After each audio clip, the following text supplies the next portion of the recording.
Welcome to Epic Everyday. This video contains graphic content related to the crimes of Andrei Chikatilo, including disturbing images and descriptions that may be unsuitable for viewers under the age of 18. Viewer discretion is advised.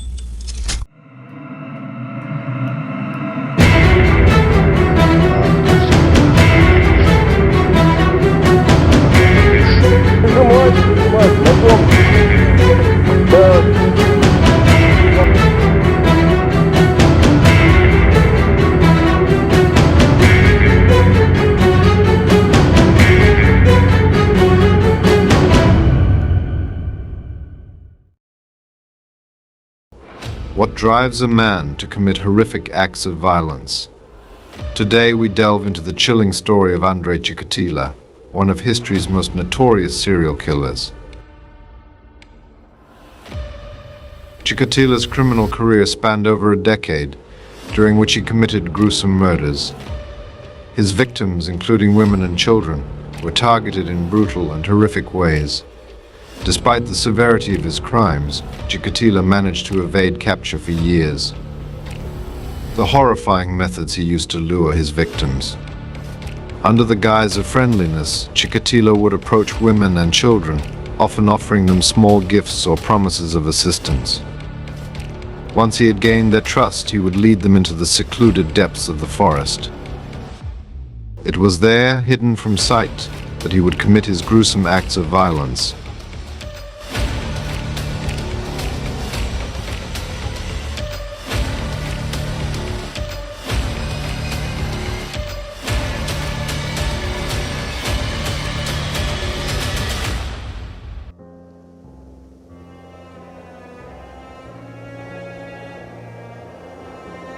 Novocherkassk, a southern Russian town, the jail.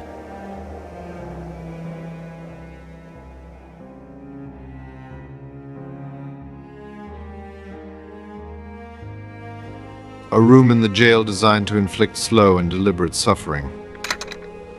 Death room. A man is awaiting a date with his executioner, like anyone sentenced to death. He's nervous any knock at the door could be the last. His name, Andrei Chikatilo, was known as the Rostov Ripper and the Butcher of Rostov.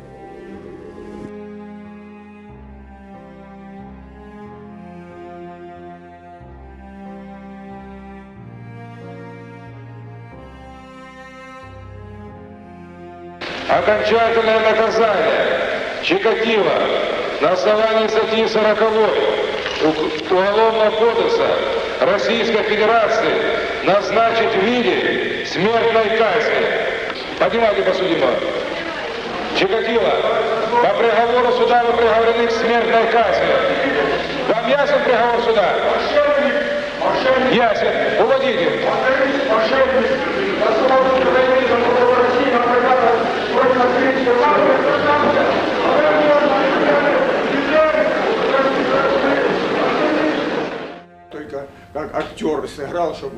I'm nothing but an actor who's performed a role to earn an Oscar and to get into the Guinness Book of Records, that's all. Let the person who's written the scenario for all this explain it to the people. I'm asked, describe how it all happened.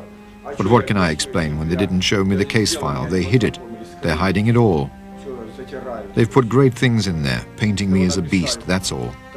And now people look at me. They must put up with me here.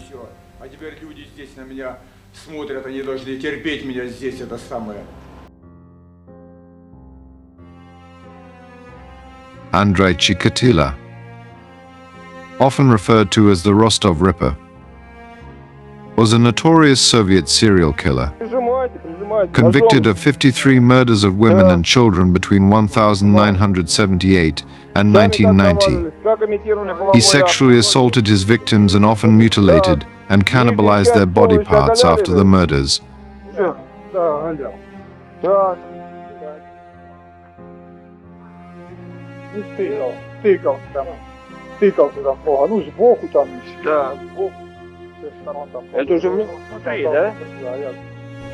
Even after being sentenced to death, Andrei Chikatilo remained hopeful that he wouldn't be executed. He maintained a routine of eating well and exercising, and he was constantly writing complaints to the Communist Party and major newspapers. He also sent letters to Russian President Boris Yeltsin, where he claimed to have worked for 40 years for the glory of the homeland, enduring life under communist tyranny while dreaming of a free Russia. Chikatilo insisted that the entire case against him was fabricated and that there were no facts proving his guilt. He also claimed to be mentally ill and requested to be transferred to Moscow to write his autobiography, publicize his sensational case, and meet with experts, psychiatrists, lawyers, and sexual health specialists. In his final letter to the president, Chikatilo's desperate plea was clear: "I want you to save my life." However, his request, sent on January 4, 1994, was ultimately rejected.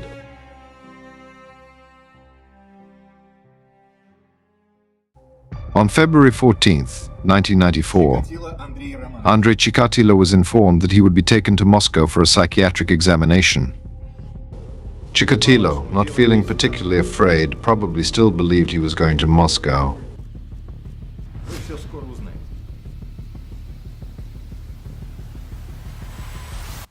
He was transported to another building about an hour's ride from the prison by a convoy.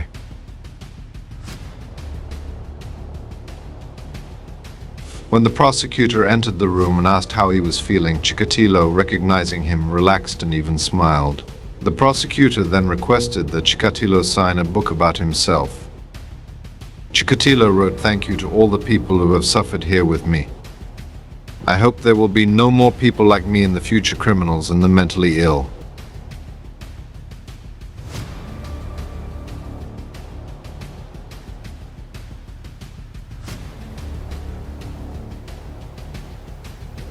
The prosecutor and convoy then took Chikatilo to another room where a police officer and a doctor were waiting. Upon entering, they closed the steel door behind them. Chikatilo remained calm until the prosecutor said if he was aware of the president's order. Chikatilo became anxious and asked if the president had refused his request.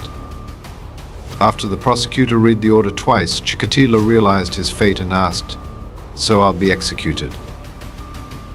After a long pause, the prosecutor told the convoy to carry out the sentence.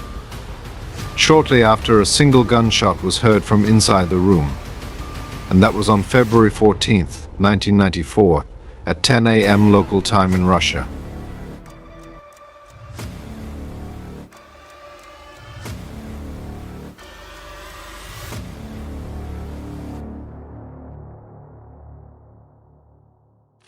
On October 16, 1936, a boy named Andrei Chikatilo was born. His parents were both collective farm laborers living in a village in Yabutne, Ukraine, then part of the Soviet Union. Скажите, Чикатило, правильная фамилия? Я правильно называю? Скажите, это украинское? Что это? По-украински произносится. По украинской мове. Чикатило. Чикатило, да, Чикатило. Ну, я і сам в Київ, я філолог уже там розбирав, і по-всякому розбирав, і в Київ писав там в інститут язикознання, там наш інститут української мови. Ну так я не розібрав, хотів я поїхати в Київ, там був, так я не добився.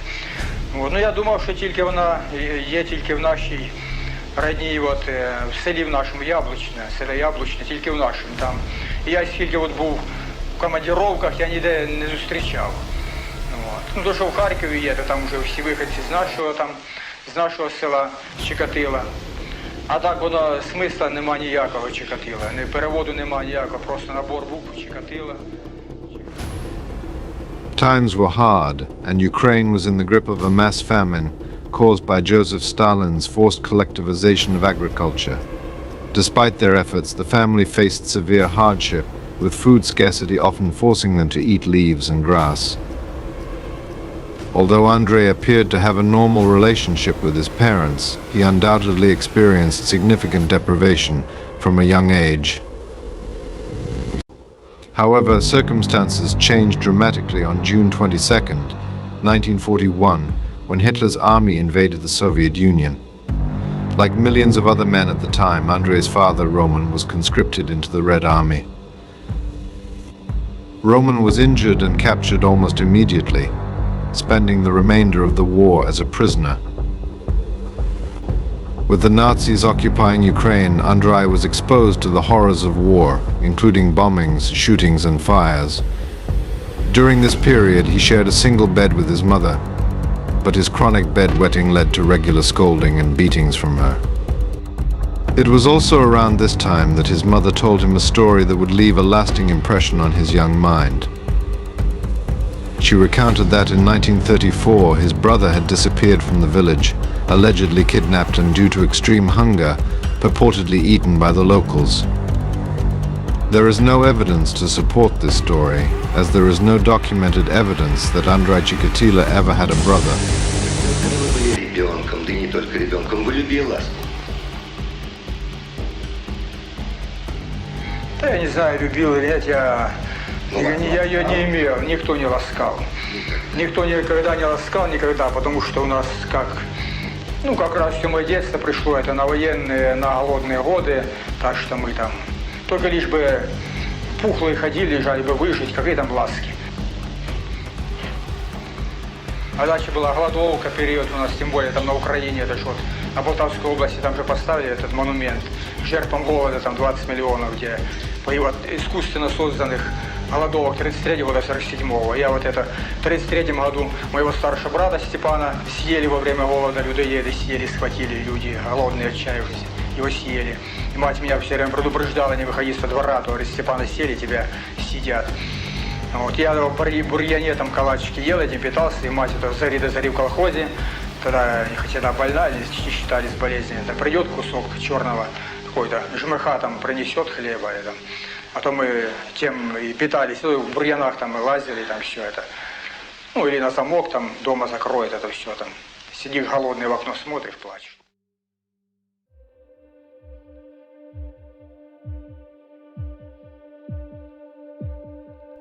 When the Soviet Union entered World War II, Andrei's father was drafted and sent off to fight. The Nazis occupied Ukraine in 1941, and over the next few years took over 5 million prisoners of war, with many more starving to death or killed by the Nazis. He described what he remembered from his childhood as horrors in 1943. His sister was born, meaning that it is highly likely that his mother was raped by a Nazi soldier, a poor village, completely unprotected residents, a single woman. If this happened, little Chikatilo may even have witnessed the rape, since the family lived in one room and mother and son slept in the same bed.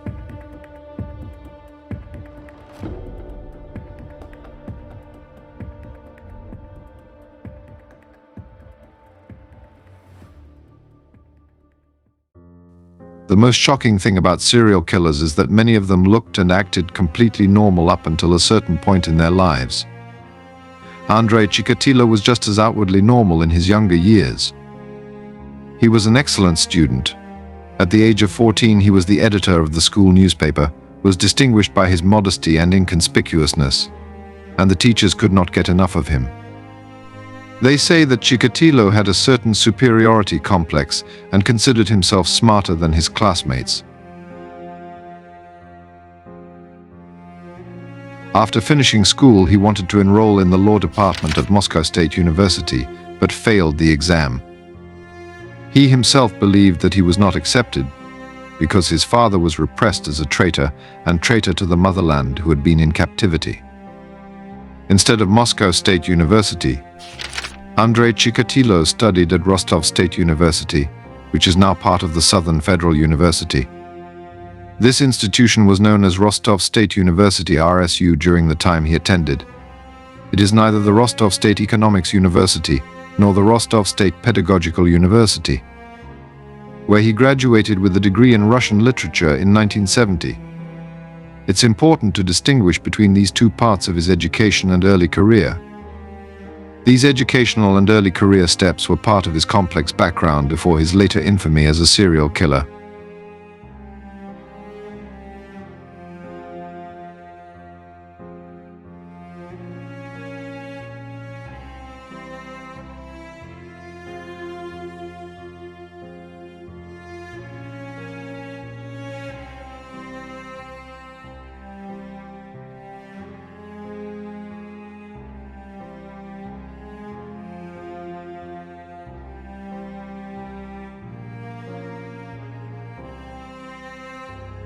Rostov University, where he studied literature as an external student. One of his classmates was Tamara Mienko. There was a report on the radio that the trial was beginning in Rostov of a 56-year-old sex maniac named Andrei Chikatilo. I immediately thought about the name and remembered that I had studied with an Andrei Chikatilo at university. I knew that he was older than I was. The rest of us were younger. So I got out the photograph straight away. After taking it, I looked at it for a long time.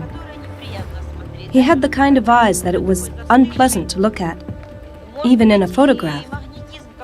Maybe it was a kind of magnetism in his eyes which made it possible for him to kill so many people, to make them agree to go with him when he asked them. Chikatilo moved into teaching immediately after graduating from university. As he admitted at his trial, the killing of little Lena Zakhotnova in 1978 was the climax of an escalating series of assaults on his pupils, both boys and girls. The classrooms were full of rumors about his activities, but his colleagues were not sure whether to believe them. The school authorities did nothing. It wasn't until 1981 that Chikatilo, then aged 45, was finally drummed out of teaching. No one reported him to the police.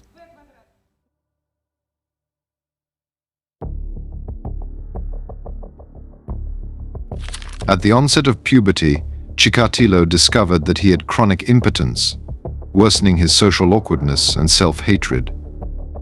He was shy in the company of women. His first crush, at age 17, had been on a girl named Lilia Beresheva, with whom he had become acquainted through his school newspaper. Yet he was chronically nervous in her company and never asked her for a date.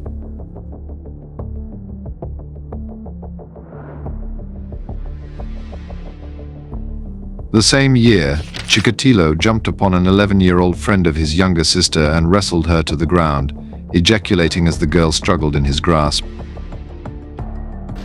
We were brought up to believe that all sex was harmful, that we must only work in industry and build communism. All the rest was unnecessary. It was useless. And I was convinced that if it was unnecessary, it didn't matter if I couldn't get my thing to stand up. I wasn't sorry. But all this pressed down on my brain. I didn't want to go there, but the people kept coming, masses of them. You have to lie with beggars for the whole night at railway stations when you go on a business trip, because there are never any vacancies in the hotels. So the people went there, and so did I. I watched a couple of times, and then I became infected. It's just like drugs.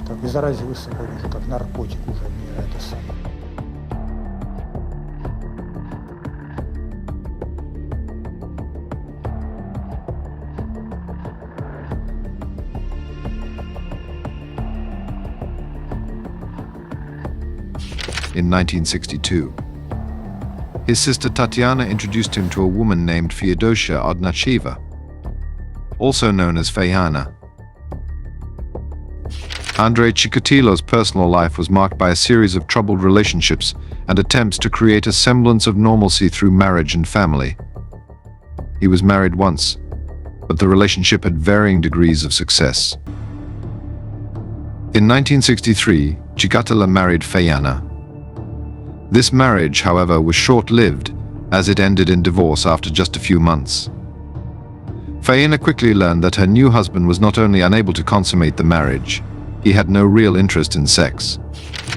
She saw this as nothing more than intense shyness, and finally managed to coax him into having intercourse with her. Eventually, they had 2 children. Chikatilo later claimed that his marital sex life was minimal, and that, after his wife understood he was unable to maintain an erection, they agreed she would conceive by him ejaculating externally and pushing his semen inside her vagina with his fingers. In 1965, Feodosia gave birth to a daughter, Lyudmila. 4 years later, in 1969, a son named Yuri was born.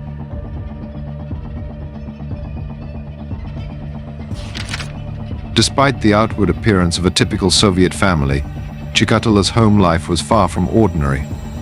His inability to engage in a normal sexual relationship with his wife led to significant marital strain. Chikatilo's frustrations and inner turmoil combined with his disturbing urges, eventually spilled over into his horrific criminal activities.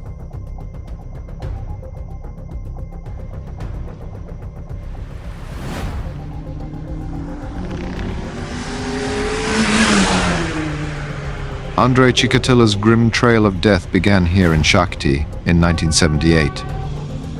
At the age of 42, he took up a position as a teacher at a technical school. Married with 2 children, he resided in a hostel attached to the school. To the residents of this small mining town north of Rostov, Chikatilo appeared to be an upstanding member of society, counted among the small elite who were members of the Communist Party. Unknown to his wife, Chikatilo bought himself a run-down shack in a little lane on the outskirts of town. It was at Major Lane, number 26, that on October 22nd, 1978, Chikatilo carried out his first murder. The victim was 9-year-old girl, 𝐦𝐤𝐤𝐤.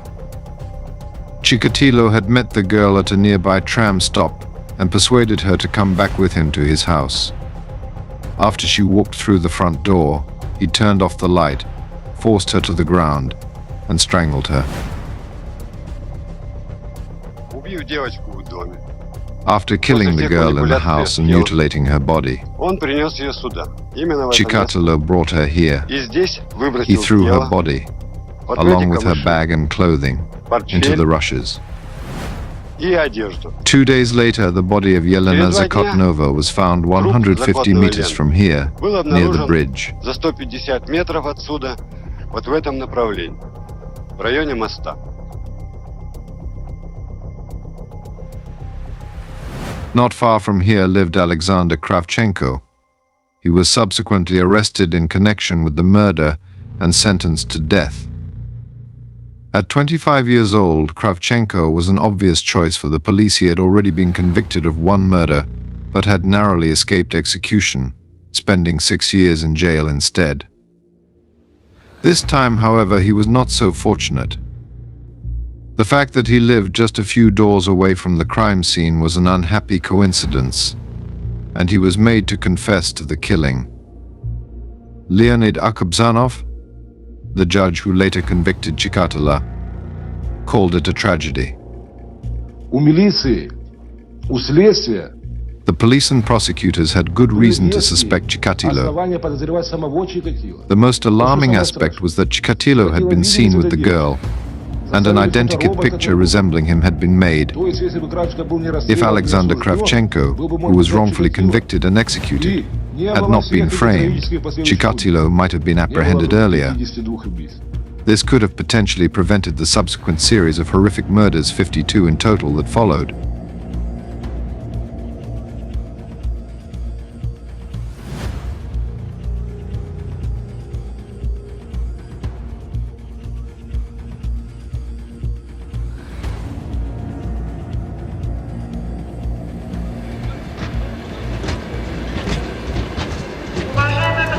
By now, Chikatilo's terrible sexual obsession was beginning to take hold of him. Long after he killed Lena Zakotnova, he was still reliving what he had done.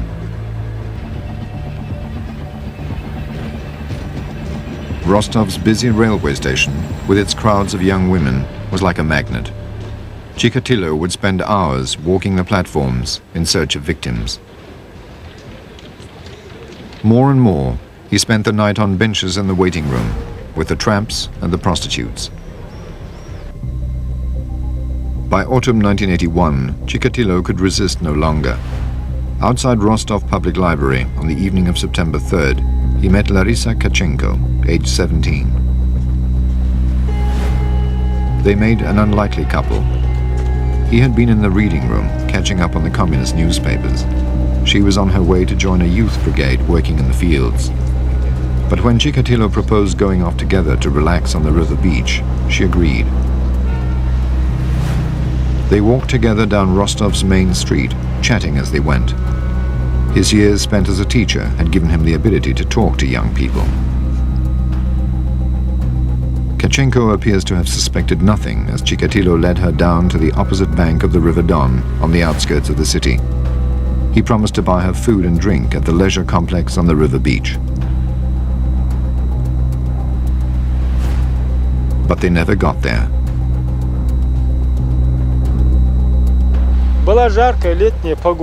It was warm summer weather, and they walked through looking for somewhere without people, where they could be alone. At that time, the woods here were much thicker than now. The trees have been cut down since. And he brought her to this place where he tried to have sex with her. But because of his impotence, he didn't succeed in finishing the sexual act. And after that, he killed her. And then he left. The killing spree began.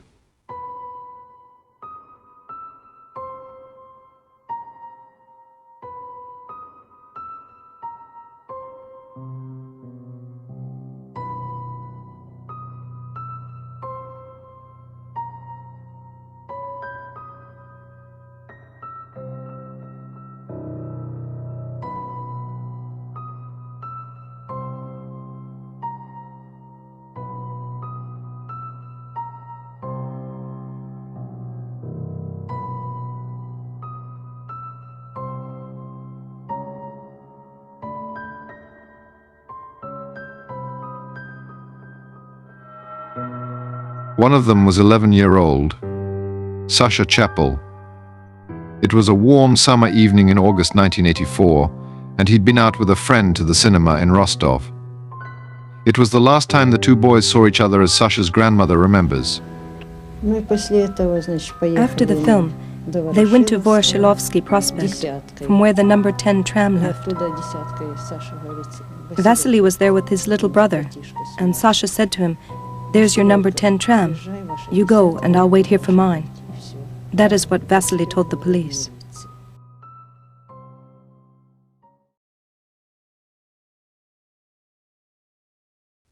While Chikatilo continued to kill, those around him still suspected nothing.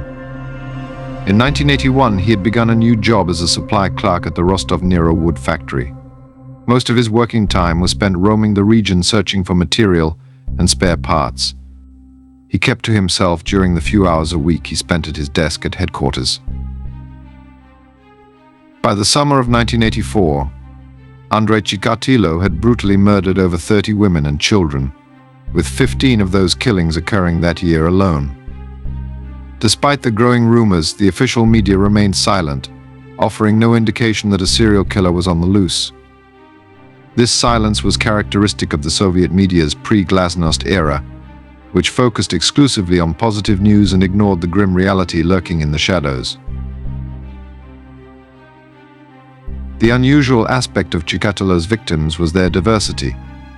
Some were young, innocent children, while others were tramps or cheap prostitutes. They were so different from one another that the police were convinced they were dealing with multiple killers, not just one.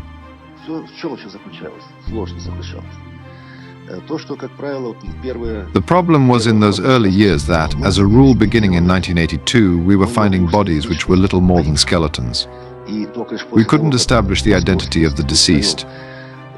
It was only after the Institute in Moscow made a reconstruction of the skull that we were able to identify 12 people. We were unable to start our work with the main thing. Of course, it was the deceased. The 12 years that Chikatilo was at large, there was a serious problem identifying the remains of the victims, which were often badly mutilated. Pavel Chernik, a local artist, was called in to help the local police.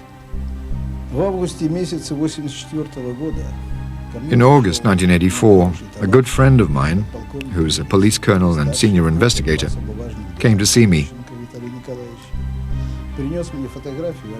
He brought me a picture of a disfigured girl, which couldn't be given to the media for identification because it was mutilated. I was asked to make a drawing of what she looked like when she was alive. So I made this drawing. As it turned out later, it was Alexeyeva, one of the many victims of the well-known maniac, Andrei Chikatilo.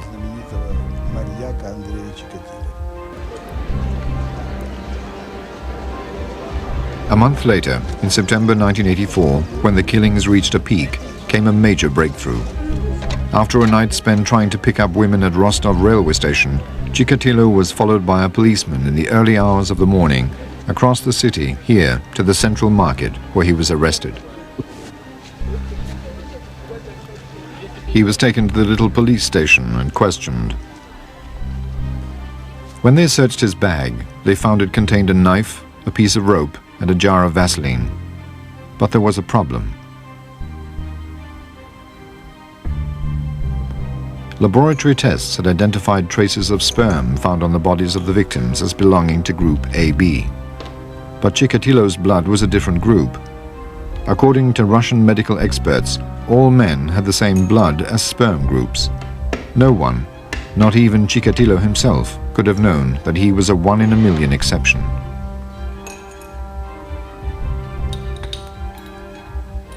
Although police began to probe him in connection with the killing of Dima Tashnikov, a 10-year-old boy found earlier that year, the medical evidence was against them. The only excuse to hold him was on a minor theft charge that was pending from the factory where he worked. He was released because there was no evidence and there were no grounds to hold him any longer. He was detained and arrested for a theft which he'd carried out earlier. In fact, he was investigated in connection with this case. There was not the slightest evidence. We didn't have a single witness who could identify him. The only case was with Dima Tashnikov in 𝐥𝐤𝐤. The identikit picture looked like him, but we had tens of identikit pictures and they were all different. That was the only evidence. Plus a different blood group. We didn't find any evidence about him, no solid evidence. Chikatilo was found guilty of theft of property from his previous employer. His membership of the Communist Party was revoked and he was sentenced to 1 year in prison. He was released from custody on 12 December 1984 after serving 3 months. On 8 October 1984, the head of the Russian Public Prosecutor's Office formally linked 23 of Chikatilo's murders into one case and dropped all charges against the mentally disabled youths who had previously confessed to the murders. Upon his release from prison in December 1984, Chikatilo found new work within the supply department of a locomotive factory in Novocherkassk and kept a low profile. He did not kill again until 1st August 1985. He went to a business trip to Moscow.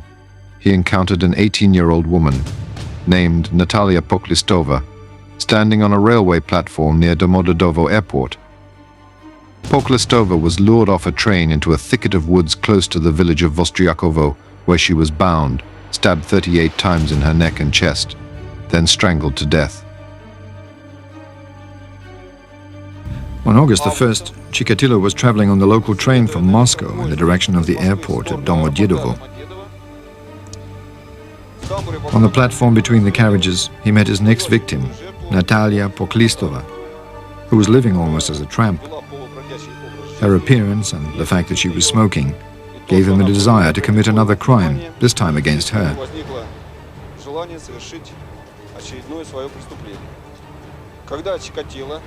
When Chikatilo invited the girl to go for a walk with him into the woods, they set off in this direction. On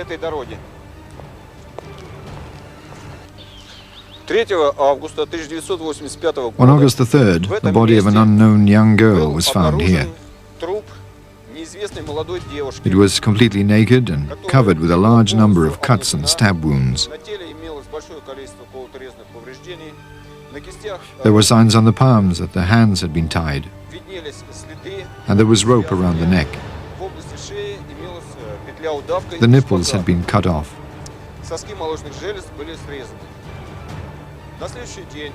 The next day, police identified the victim as Natalia Poklistova, born in 1967. She lived literally 200 meters from the place where her body was found.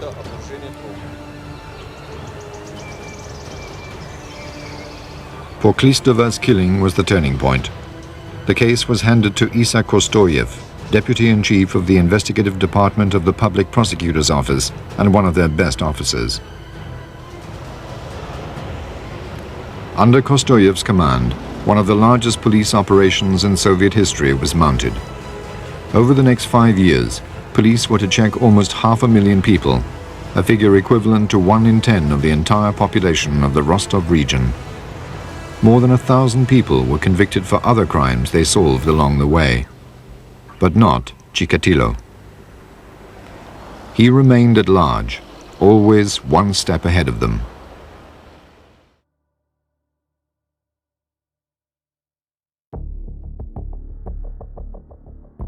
On September 6, 1990, a 16-year-old Viktor Tishchenko was murdered by Andrei Chikatilo.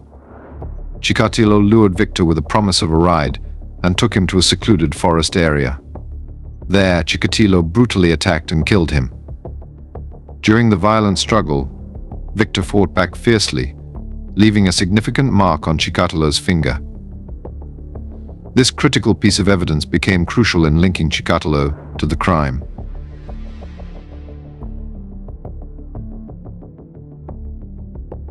On 6 November 1990, Chikatilo killed and mutilated a 22-year-old woman, Svetlana Korostik, in Woodland near Donalskoye station. Returning to the railway platform, he was noticed by an undercover officer named Igor Rybakov, who observed Chikatilo approach a well and wash his hands and face. When he approached the station, Rybakov also noted that Chikatilo's coat had grass and soil stains on the elbows. He also had a small red smear on his cheek, and what appeared to be a severe wound on one of his fingers. To Rybakov, he looked suspicious. The only reason people entered the woodland near Donalskoye station at that time of year was to gather wild mushrooms. But Chikatilo was not dressed like a typical forest scavenger. He was wearing more formal attire. Rybakov stopped Chikatilo and checked his papers, but had no formal reason to arrest him. When Rybakov returned to his office, he filed a routine report containing the name of the person he had stopped at the station and the possible blood smear observed upon his cheek, combined with the distinctive mark from Viktor's desperate defense, provided key clues that led to Chikatilo's identification and arrest. The evidence from these cases, alongside witness testimonies, played a pivotal role in ending Chikatilo's reign of terror. I used to go there and take off my trousers. I became completely shameless, I don't know why. I used to take off my trousers in the toilets of railway stations the same way that other people shave or comb their hair. They have water and soap there. So I took off my trousers and started washing. Well, it wasn't proper washing, it was just to clean off the dirt that happened to be there. Well, not dirt, but blood that was spilled. I didn't examine it closely, I just washed it off with soap. A policeman who saw me doing this washing at the station and asked me what I was doing, I said, there was dirt on the streets. So what? They used to check documents at the railway station almost every time I was there. The end of 1990, Chikatilo came to the quiet country station of 𝐥𝐤𝐤𝐿. On the morning of November the 6th, he brought a woman called Korostik to the next railway station, 𝐿ESO.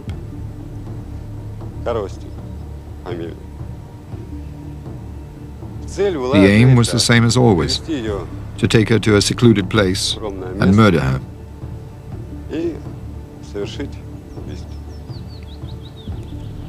The local policeman on duty spotted a man coming out of the woods and washing his hands. He demanded his papers but found nothing and let him go. The policeman didn't know that Chikatilo had just killed Svetlana Korostik, his 52nd and last victim. But Chikatilo's luck deserted him a week later when the body was found. Police Chief Fetisov was passing and demanded a list of people who had been recorded at the station.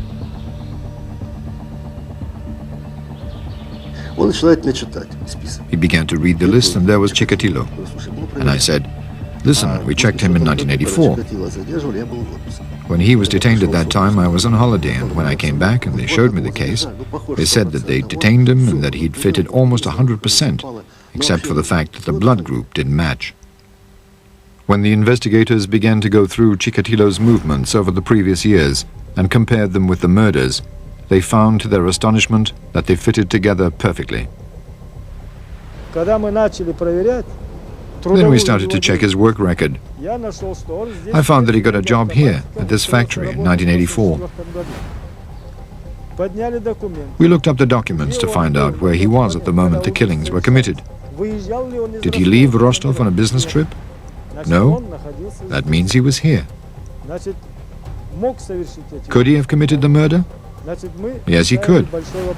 So we put a big question mark on this. Later, he found himself a job at a beer factory in 1984, over in the West.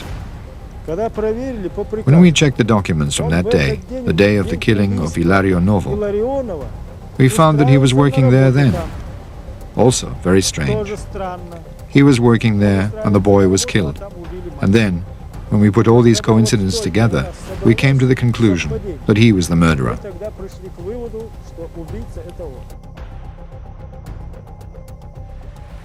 Police placed Chikatilo under surveillance on 14th November.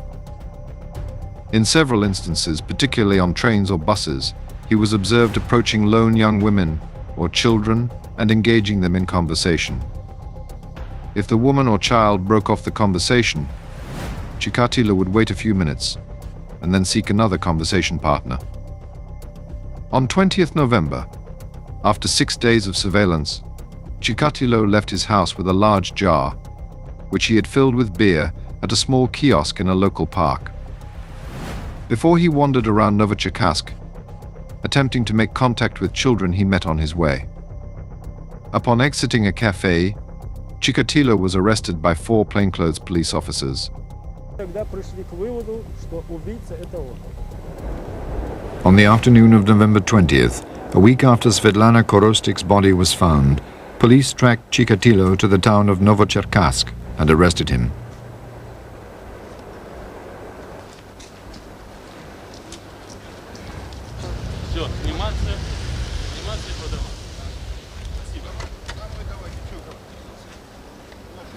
He came quietly, without protest.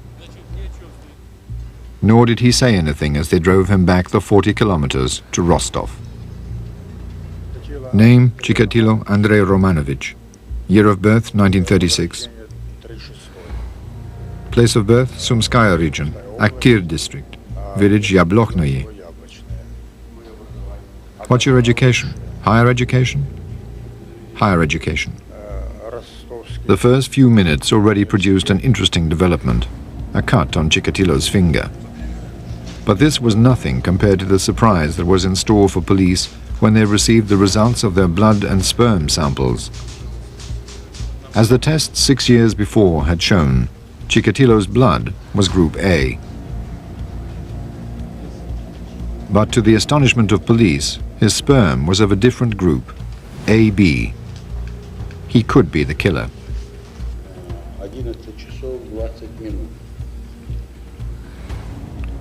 For more than a week, 𝐭𝐡𝐢𝐤 sat face to face with Chikatilo. To heighten the pressure, he was interrogated not in the police station, but in the local headquarters of the KGB. First, he said nothing, but gradually 𝐭𝐡𝐢𝐤 broke down his resistance. Chikatilo finally confessed to 34 of the 36 murders of which he was accused. Stunning his captors, he then admitted to 19 more, which police until then had not even linked with him. Among them was the murder of 9-year-old Lena Zakotnova 12 years before, for which Alexander Kravchenko had already been shot.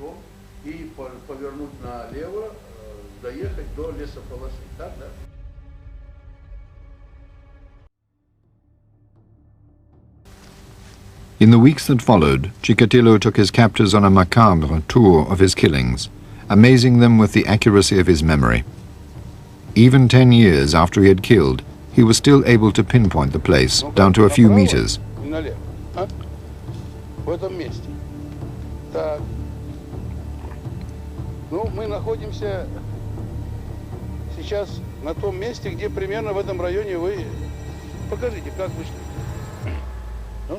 The biggest surprise came with the case of Alyosha Khobotov.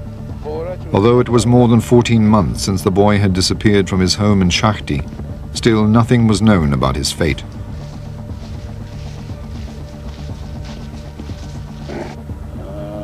Defendant Chikatilo, Andrei Romanovich. It's now 1600 Moscow time. Following your suggestion, made today in the Botanic Gardens in the city of Rostov, our group has accompanied you to the city of 𝐦𝐤𝐤. At your suggestion, we have stopped at the cemetery, the central cemetery of the city of 𝐦𝐤𝐤. Can you lead us from here and show us the place where you committed a crime against the underage boy, Kobotov? Вами было совершено преступление в отношении малолетнего мальчика Хоботова. Now Chikatilo is telling us where he killed the boy and where he buried the body. The episode is fundamental to the chain of investigation of this series of murders, because we did not know where the body was. And so, it obviously constitutes very weighty proof of Chikatilo's involvement in this murder.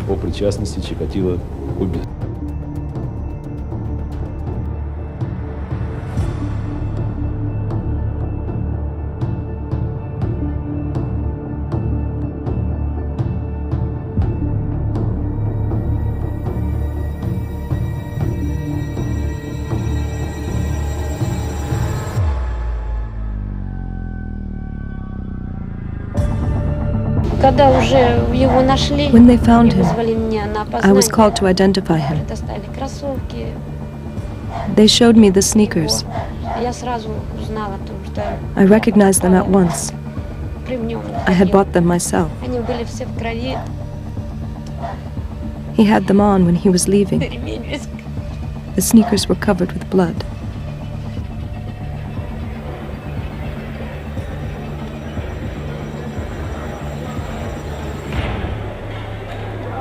On October 14, 1992, the trial in Rostov moved into its last dramatic phase.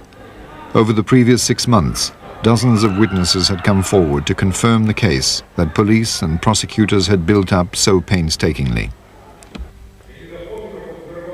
When Leonid Akubjanov read the verdict, he had serious doubts about one of the killings, that of a 15-year-old Armenian girl whom Chikatilo was alleged to have killed in 1983. But apart from that, he had no doubts. Chikatilo appears to have confessed largely in the hope that he would be found to be mentally ill. With that hope gone, now rambling and incoherent, he withdrew his confession. I didn't sign this list. I didn't admit anything. I signed where I said that I didn't confess. I didn't kill anyone apart from the mafia, the Assyrian mafia I killed. Take me and I'll show you where the bodies are.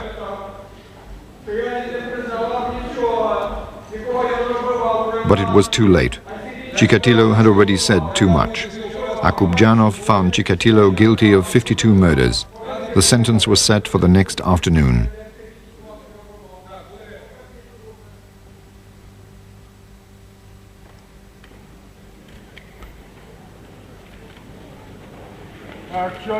Why should I listen to your rubbish? Now you're trying to force another 10 killings on me.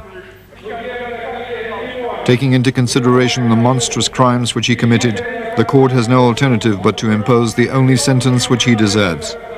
I therefore sentence him to death.